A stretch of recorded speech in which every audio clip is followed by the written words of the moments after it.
it today's special? Sorry. Didn't know about today's special. I see it every day. Welcome Good morning to Fox and Friends on this Saturday morning. We are really excited to have Ebony K. Williams on the couch with us this morning. On the couch. We got it started an hour ago, but we're just starting the top of this hour, and it's been a lot of fun. How's it going? How do you like it? So far, so great. Oh, you have fun? So far, so great. Yes. See, like I did that? Great. That's right. Yes. Making America great and making Fox and Friends on the couch great. And by the way, if you are just waking up, President had a little rally in Florida last night. Just and a little one. Just in case. If little means huge. Huge. If you missed it, here's a little bit of what happened. Let me begin by wishing each and every one of you a very Merry Christmas, right?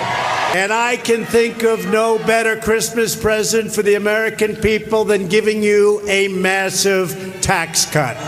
It's time for Congress to adopt a pro-American immigration agenda. Every member of Congress should be asked where they stand on these issues. We want people that are going to protect your gun rights, great trade deals instead of the horrible deals. And we want jobs. So get out and vote for Roy Moore. Do it. Oh, these resistors resist. Hillary resisted, and you know what happened? She lost the election in a landslide. Germany's paying 1%. We're paying 4%. So I said to Angela, Angela, send a little of that cash flow our way. I've said it so often that my job is not to be president of the world. My job is to be president of the United States of America. Yet there are powerful forces in Washington trying to sabotage our movement. Our revolution didn't end on November 8th. That was just the beginning. The greatest adventure still lies ahead. Never give in, never give up, never back down, and never, ever stop dreaming. A lot of common themes there, although that may be the first time I believe that he has spoken directly to Angela Merkel. Ebony K. Williams. You gotta love that accent. Oh my goodness. What did you think? What was your takeaway? What stood out to you? Well, you know, I think the president was very successful, guys, in really reiterating this us versus them theme. You know, with the us, of course, being Americans and them being anything that's not American, hence America's first, resonating loudly in that speech, making sure that we get the best part of the trade deals, making sure our economy is strong, talking about American military needs. And again, it's hard to argue against it. It's something that's economically so successful thus far. It's hard to argue with the job numbers and certainly the economic growth number. Yeah, it's a great point. And you can see, even at the end of the event, we had snow falling in Alabama. I think that was, it was on cue. I don't know if it was real or but one of the themes last night was Merry Christmas. Of course, taking on the wet blanket of political correctness has been a huge theme of this president, as has taking on what he calls the fake news media, these cultural critiques. But you raise a great point. He stood on that podium saying, a year into my presidency, your jobs are back, manufacturing's coming back, we're cutting better trade deals, we're telling Angela, you better pay for NATO because we're not just going to pay for all of your security. You can't piggyback on us anymore.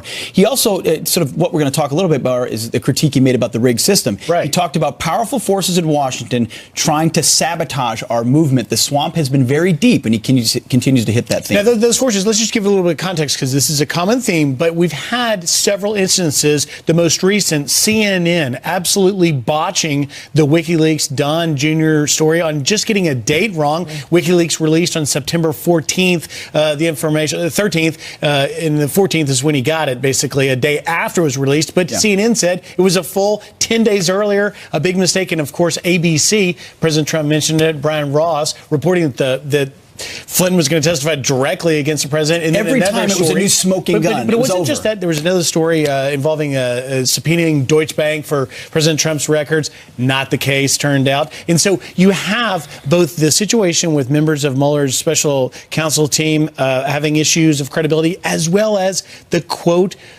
mainstream media making major mistakes with the biggest story of the year, the Russia probe. I think you're right, and we're going to toss to this clip about the rigged system, but I think they're all on November 27th. I'm telling you, the president tweeted that they should have a contest of who receives the fake news trophy, and they're all just working really hard to get the President Trump's first fake news trophy. Well, we asked Dan Bongino about that. Here's a little bit of what he had to say.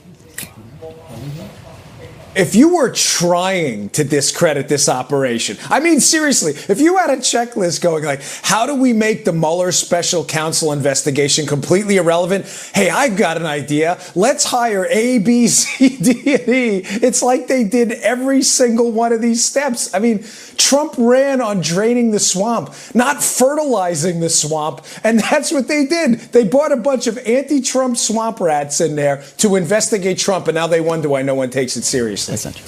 Dan's a little fired up on Saturday morning. And we're going to bring more later on in this hour, more parts of what the president said about the rigged and sick system. He really did double down on that, indicting what he's been facing in Washington, D.C. Absolutely. And then, again, us versus them. There's a certain stem of Republicans that's become a part of the them coalition as well. Senator Jeff Flake, of course, in Arizona, putting out that tweet saying, system's not sick, Mr. President. And I think just donating adding to fuel, Roy Moore's opponent $100 as well. And just adding fuel to this fire, that there's a takeout for President Trump, and his base is going to line up firmly behind him. So you bring up Jeff Flake, though. You're a lawyer. Like, let's go in Ebony K. Williams' court with Judge Ebony K. Williams.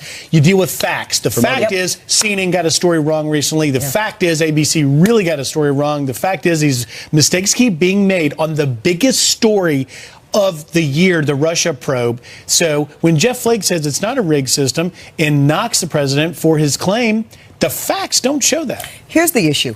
Everybody makes mistakes. None of us are perfect. People are human. The problem, though, when you are a mainstream news organization in this particular climate, right, in this climate, those mistakes matter. They matter big because they undermine overwhelming suspicion that's already permeating, right, around people's where they fall. Are they being open? Are they being objective when it comes to President Trump? Just like when it matters that we find out that Andrew Weissman, who's a part of the special counsel, attended Hillary Clinton's, well, it was going to be a victory party. Would be celebration party. Celebration party on election night. I mean, how can you not feel like, whether it's the fake media or the what I call now, along with a few others, the special impeachment counsel, that's what they're trying to do. They're going after him and impugning his presidency. But the president, as he always does, goes back to core and first principles, talking last night about America first and the military. Take a listen. We believe the United States military is the greatest force for justice in the history of the world, and we are going to take care of it. We believe that every American should stand for the national anthem.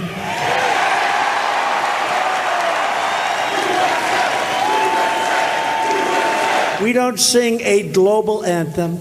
Our troops don't wear a foreign uniform. We proudly sing the Star-Spangled Banner. Our brave troops fight and die for the red, white, and blue. And we protect and preserve the American Constitution that we cherish. We don't sing a global national anthem. That would be something. It was actually a rally when the NFL kneeling thing came up. It would be something, except it is something. In our high schools and our colleges, our kids are being taught that they're global citizens before they're American citizens. And parents and grandparents are hearing that, and they're afraid that we're losing our country, that we're losing our love and appreciation for the most exceptional nation on earth. That is what he speaks to. That's why that portion of the speech, we don't have global uniforms, we don't sing a global anthem, we don't have open borders, we support our military, the elites don't run our country. That resonates with people because they feel it. And you know what's sad, though, Pete, is that it's got to be either or. What about being proud Americans, owning that, taking that proud patriotism, and contributing and benefiting from our global interest? How about that? That is going to be what people talk about all day long as they hear about it. And in addition to that, we got some headlines, Got some headlines for you. Turning now to your headlines and the Fox News Alert. President Trump declaring a state of emergency, ordering federal aid to California as out-of-control wildfires ravage the state. This as the first fire-related death is confirmed. A 70-year-old woman found dead at the site of a car crash along an evacuation route in Ventura County. Medical examiners say she died from injuries sustained in the crash, smoke inhalation, and burns. And another Fox News alert. Iraq now totally liberated from ISIS, a major declaration coming just this morning. A senior Iraqi military commander announcing the end of the years-long war against the violent insurgents, claiming his troops now fully control the border with Syria. The Islamic State overran nearly a third of the country in 2014. Iraqi forces fighting back ever since with strong backing from the U.S. And now turning to extreme weather. The Northeast bracing for several inches of snow after the same storm system slammed the South. The winter blast giving some areas the heaviest snowfall in decades, creating a travel nightmare. Up to 6 inches falling in Atlanta. Delta Airlines canceling hundreds of flights as a result. And the snow knocking out power for more than 250,000 customers across the South. And bah humbug, it appears leaders at a North Carolina senior living community are being Scrooges. All Christmas and holiday decorations now banned, including wreaths and signs. Property managers say the controversy started earlier this year when residents apparently posted offensive and defensive messages on their doors. Wait, so it's one of those things where so grumpy. one person does something really stupid and then they overreact and everything's bad. And everybody's got to pay the price. No, wreaths. You're no, North man. Carolina. You're from I Charlotte, know. North Carolina. I'm actually What's going on we're the down Bible there? Belt. I'm actually surprised to hear that. I mean, obviously, I live in New York now, and my neighbor has a beautiful silver wreath up, and I just told him, Good. thank you. Thank you for adding some Good. festivities around here. That's right. Just a little bit of festivity. Everybody enjoys it. We gotta Nobody talk- loses, right? We got to talk about this, and we also got to talk about more concerns about the Russia investigation. The federal judge ruling on Mike Flynn's case just recused himself, but nobody really knows why. Back, more Clinton connections emerging for members of special counsel Robert Mueller's investigative team. According to the Wall Street Journal, Mueller investigator Andrew Weissman was at Hillary Clinton's election night party. Meanwhile, at least 2 Mueller investigators' past legal work for Clinton-tied figures is now getting a second look. So what does this mean for the investigation going forward? Here with more is former DOJ official J. Christian Adams. Christian, good morning. What do you say here? This is just the tip of the iceberg. There's more. But look, this is Eric Holder's big payoff.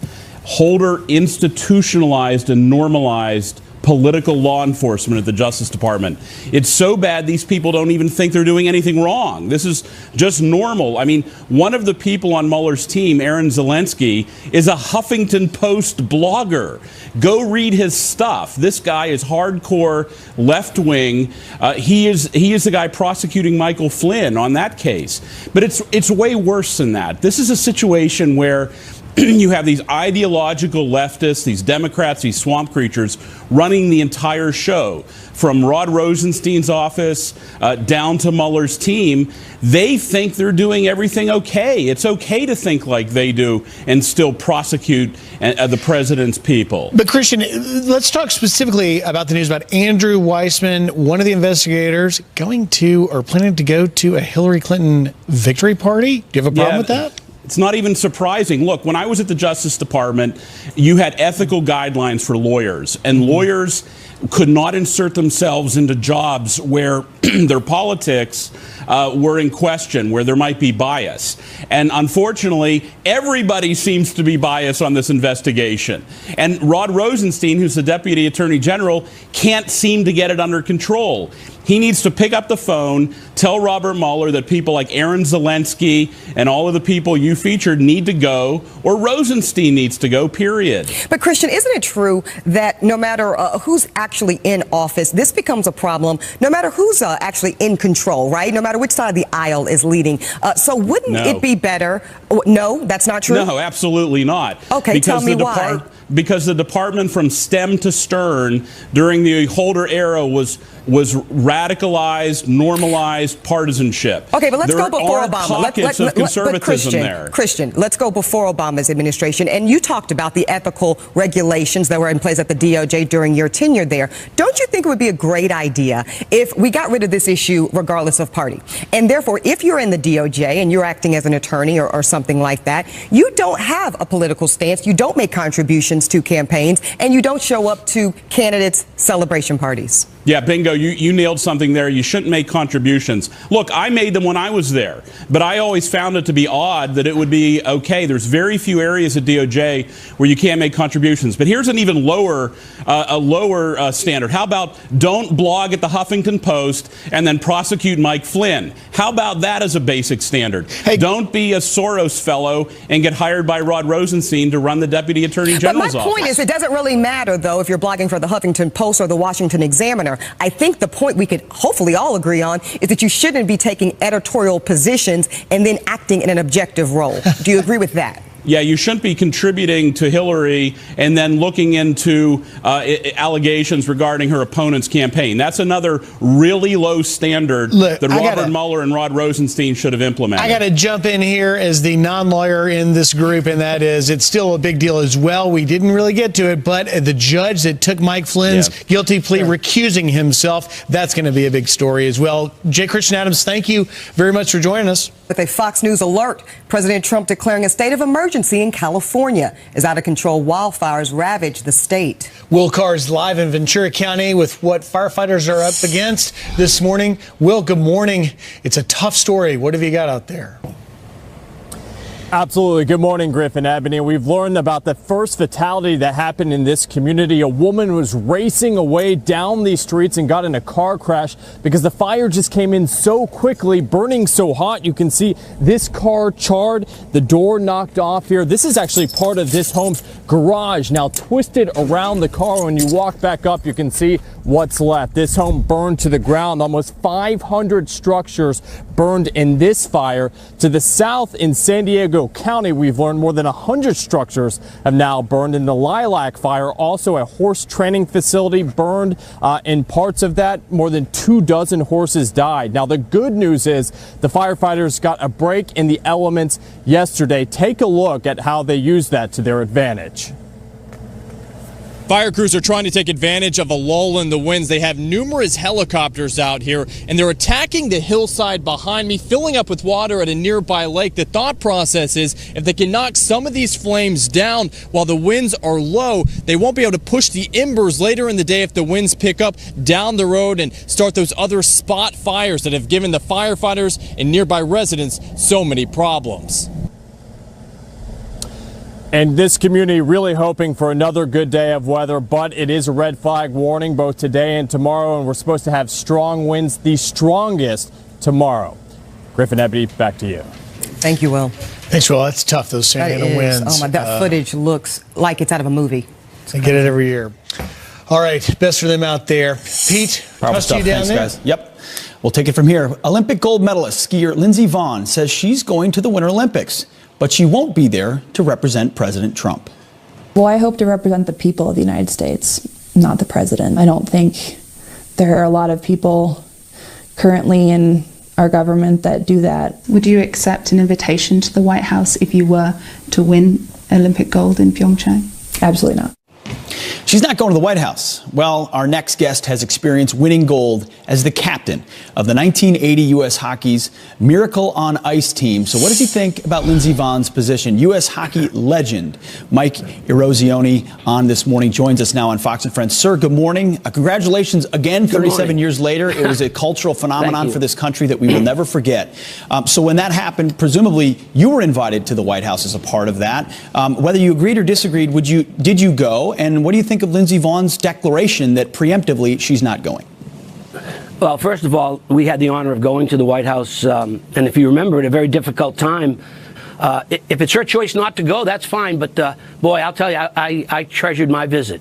Mike, I mean, I think a lot of people resonate with your old school approach. Hey, he's the president of the United States. We're going to go. I may not agree. And you guys even had a personal grievance as Olympians about the fact that the training's so long, you're not going to be able to go. But you say you respect this move. The question is, and you respect the right not to go. Of course, everyone does, just like they have the right to kneel if they want to. But what's to respect about this idea that, I'm not going to go see the president. I am above that, or he's below me. What's respectful about that? Well, I think that's the thing that kind of frustrates you a little is he's somebody that we should respect. Whether you agree or disagree with his politics, he was elected by the people of this country. And I think we should go and support his wishes as far as if he wants to invite the Olympic athletes to come to the White House and be a part of a ceremony or a celebration. So, again, like I told you, I'm an old school guy. If the president wants me to come to his house, I'm coming. It's an extrapolation, but after what happened with Colin Kaepernick, it's not too far of an extrapolation. Are you concerned at all about if some of these Olympic athletes say, hey, I'm not here, this is not my president, I'm not going to the White House? Do you think we could see a scenario where one of these Olympic athletes wins gold and then takes a knee on the podium?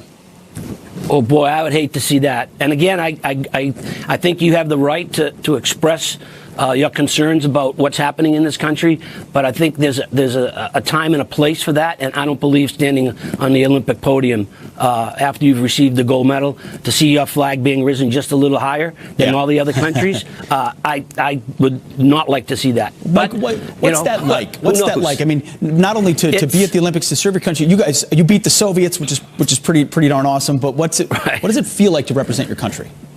It's a great honor. You put the USA jersey on. You're not representing Boston or Chicago. I'm a Patriots fan. Thank you very much for your time this morning. We appreciate it. Thank you, Pete. Have a good day. You too. All right, still ahead. This is no joke. Liberal comedian Sarah Silverman says she's afraid of the American flag. He was hoisting an American flag up the flagpole in his front yard. And I instantly felt very weird. Really? Really? Plus, speaking of resistance, President Trump fighting them and the rigged system inside the swamp at his Florida rally. It's what Corey Lewandowski has said all along, and he is next on Fox and Friends. And it might be empty now, but Lincoln Financial Field will soon be filled with patriotic fans for the 118th Army-Navy game. We are there live, as you know we would be, coming up on this Saturday morning edition. Stay with us.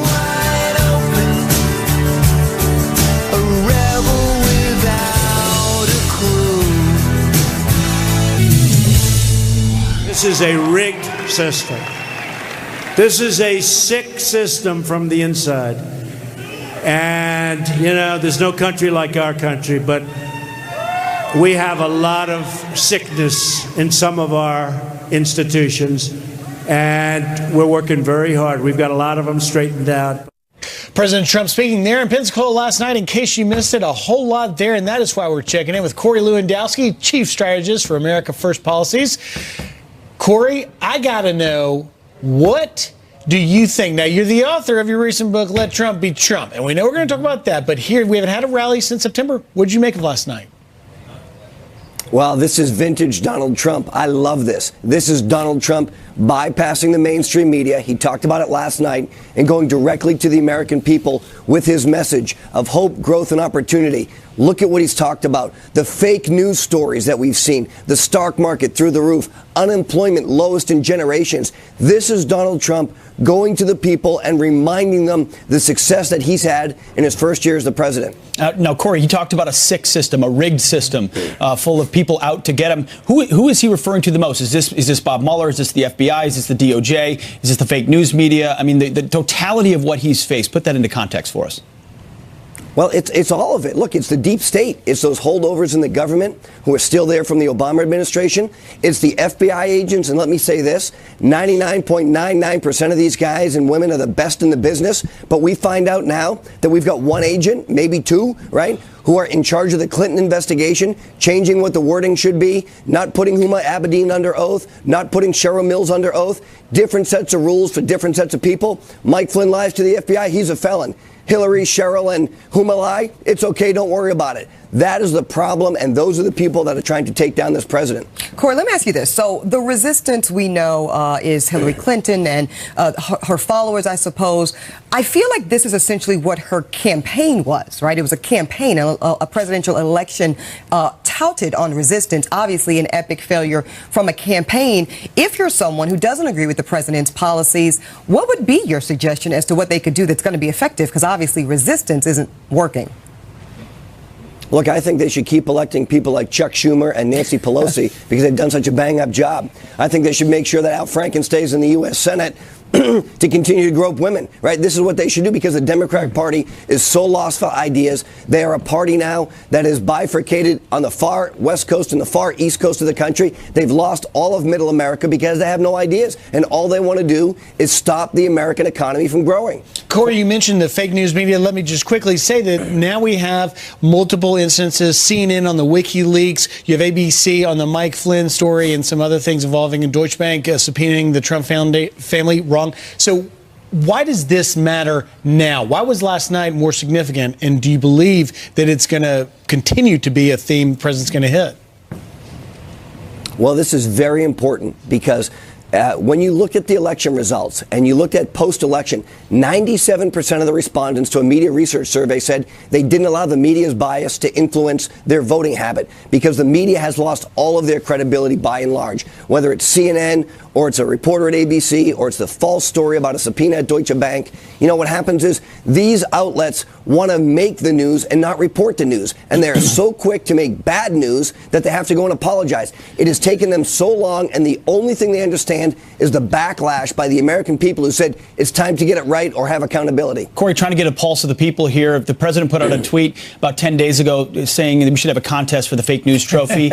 Who's in the lead for the horse race for the fake news trophy right now, Corey?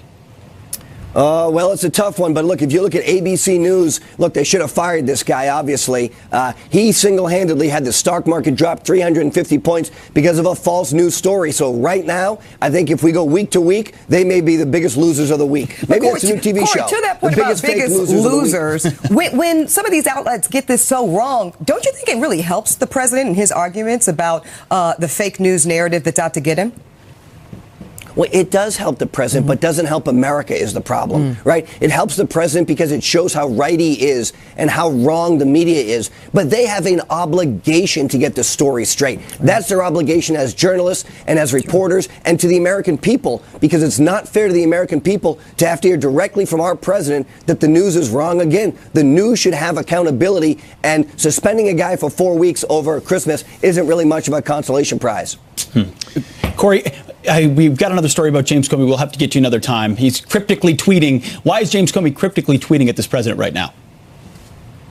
Well, because Jim Comey is a liar. He's lied under oath. We know that. The morale under the FBI is something that he wants to rewrite revisionist history, right? He says integrity and honor, and the FBI agents have it. But I think we have to question Jim Comey's honor and integrity, because under congressional testimony, he's told us point blank that he leaked information to the media to make sure it got out. That is illegal as an FBI agent, and I want to know why the Justice Department isn't investigating Jim Comey right now. Thank you, Corey. We'll leave that there. I think it's a very valid question, though. Coming up, President Trump touting the economy and his impact on your investments. And by the way, how are your 401ks doing? Not too bad, right? Not too shabby. Stuart Varney says it's only going to get better and better. He's joining us on This Couch Live coming up. And Navy is looking for revenge after losing to Army last year. Will they get it today? Yes, they will. Jillian Mealy is live at Lincoln Financial Field. Jillian. Yay, the big day is here. Some call this the biggest and best rivalry in all of sports, and we are going to get you set when Fox and Friends continues.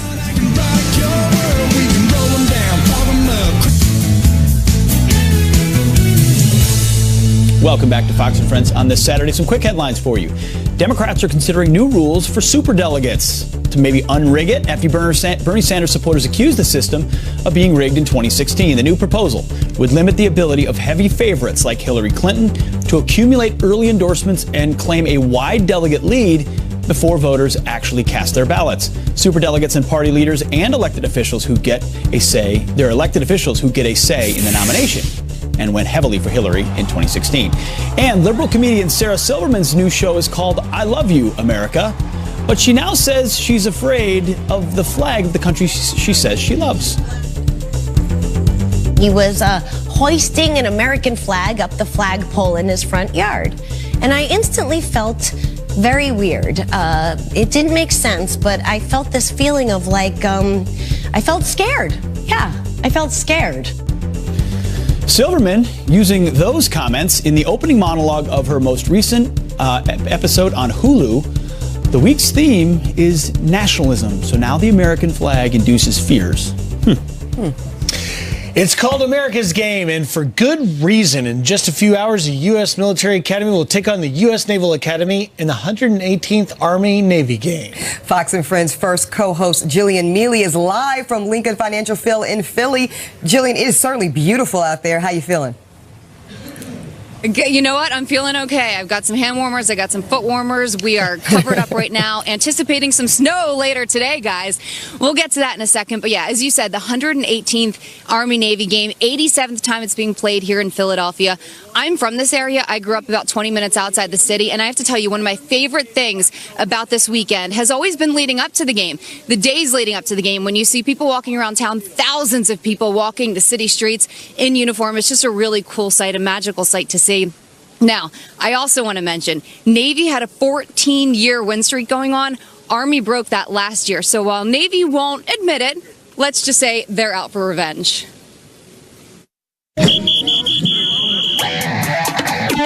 Go Navy, beat Army. Go Navy, beat Army. You guys gonna win? Yes. There's nothing I have to do to get these guys up. I mean, this is the biggest game of the year. It's Army-Navy. It's the game that's marked on your calendar every year. We have plenty of motivation. This is a huge game. Regardless of the wins and losses, you win this game, it's been worth it. Would you lose every other game during the season but win this one and still be happy?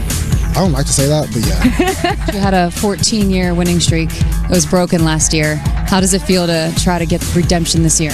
I don't even remember that. Remember that movie Men in Black where they like mind erase? You guys are like mind erased from all of these previous games. Sorry. You can't look at them. I mean, if you look at last year or the past 14, 15 years, it doesn't matter on Saturday. You've won every game against Army at Lincoln Financial Field. So does that give you a little comfort going back there? We love going there. It's been good to us, and hopefully that luck will continue on for us. Look at it as kind of a little lucky charm in your back pocket? No doubt, lucky charm. Pick up the grass, put it in your pocket. I always do that when I get there. And again, our guys just need to play well. It's a great feeling, and it's an honor to be able to play for the people in uniform, and just for everybody to come together one Saturday. It's a great moment. I say Commander-in-Chief's trophy, and you say? We won it.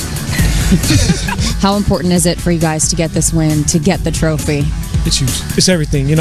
Like I just said, football's not everything, but we really want this back. What is the rivalry like between Army and Navy?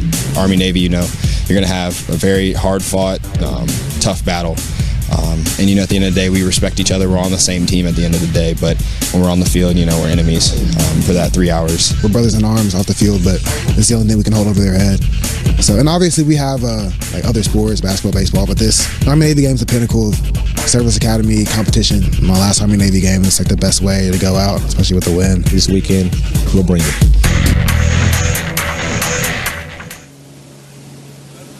Yeah, so we'll see what happens in a couple hours. Kickoff is at 3 o'clock, and you guys can see behind me, they've got the tarp here on the field because we are anticipating snow later today. That wouldn't be the first time they've played this game in some snow. And right now, some of the Eagle staff are actually out putting some swag out there on the seats. And Wrong Pete, swag. Go look, Navy! I realize I'm holding Wrong up something swag. that says Go Navy, but Yes. we're going to get to Army a little later in the show. I'm going to hold okay? you to that. I'm going to hold you to that. Well, Jillian- Pete's over here in his feelings, Jillian. You better Jillian- get that Army swag together. Have you seen the uniforms? I'll be- Yeah, actually, I haven't seen them in person yet, but I have seen what they look like, the Blue Angels-inspired uniforms that they're going to be wearing, which are pretty cool. Army's going to be in all white, which is going to make for an interesting game, depending on what happens with the snow later Jillian, this it's because afternoon. the Army so knows how to we'll do see. camouflage. We know how to do camouflage. We knew it was going to be I snowing, know. so we went with the 10th Mountain white uniforms. You're not even going to be You able know to what, see us Pete? today. You are right, Pete. You are always right, Pete. Well, Hey, wait, right. Hey, don't start that stuff, Jillian. End the show. Oh, my goodness. End the All show. right. End the show. All right, we Jillian, want you're to awesome. ask Thank you. our viewers, though, if you guys at home have any Army-Navy traditions. If you do, please email us, friends@foxandfriends.com. That's right. I bet there are some cool families that are split. You got some Marines, you got some soldiers, you got the Navy. Send us your photos and your traditions. We'll put them on the air later in the We program. want to know one of the greatest traditions of this game. You won't see it anywhere else in the country, and that is after a hard-fought war, both teams stand for each other's respectable fight songs. It is class. It's a neat tradition. They go from one side to the other. Great stuff. Stick with us. More on this program, including Congressman John Lewis. He's skipping today's opening of the Civil Rights Museum in Mississippi because the president is going to be there. Is he doing a disservice to the country? Diamond and Silk are here to react coming up. Plus